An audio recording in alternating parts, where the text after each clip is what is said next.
You know what? This season, I have a fantastic looking cast. Look at Cheryl and Chad.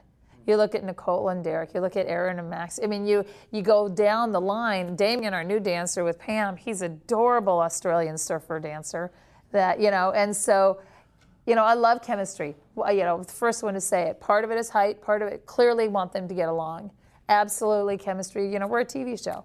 I'm not making pairings. I'm not making love matches. And I'm thrilled I have a couple of personal victories, you know. Both Pam Anderson and Shannon Doherty I've asked since season 1.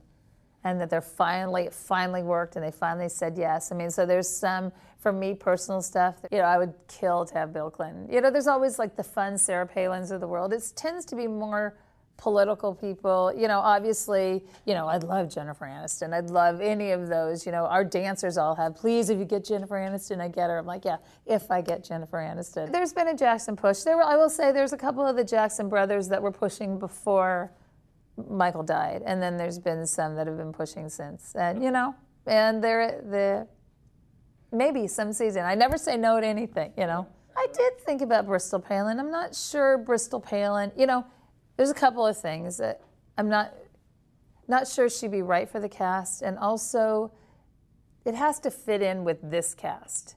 And so it's not just each name, which everyone was always like, why don't you get this one? Why don't you get that one? And it's not just the name.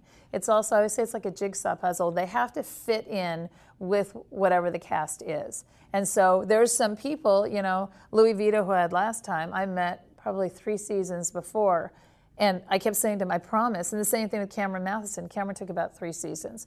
It's not just the person, it's how they fit. And so for this cast, Bristol wouldn't be right. I get a lot of videos. I've got one recently from a woman, and I won't say it, a girl band, that is dying to be on the show, that actually spent the time, and it felt like it was probably about a 3-camera shoot from the way that it was edited together. She's in a studio. She wrote a song to me, sang the whole thing of why she wanted to be on Dancing with the Stars. It was sweet, a little pathetic, sweet, you know, but, and I, you know, that felt horrible because she's not on the cast. It's amazing the things I get at my house.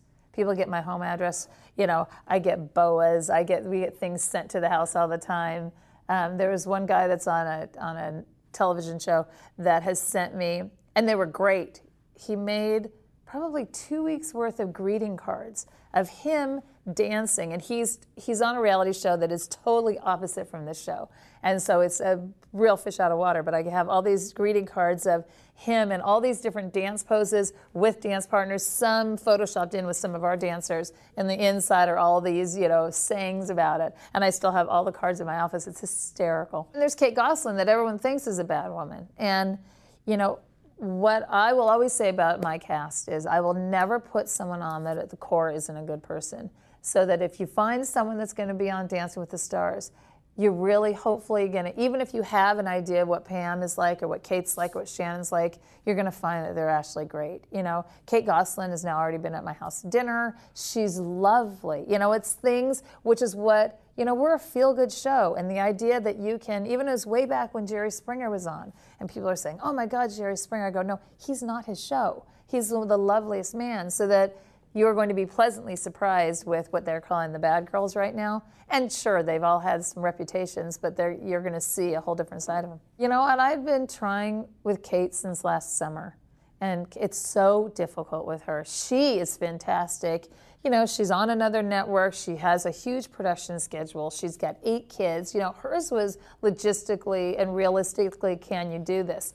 And she kept thinking, oh, it's never going to happen. But I kept plugging away and trying and trying. She's so passionate. You know, it was like, how do you leave? How do you rehearse? How do you do all this? How can we make this work? She cleared out her basement. She made a dance floor in her basement. I mean, she went to those means to knowing she had the kids. You know, she's primary care on those kids. So that, you know, she'll rehearse at home when they go to school. She'll rehearse when they go to sleep at night. Poor Tony's going to be rehearsing at the oddest hours.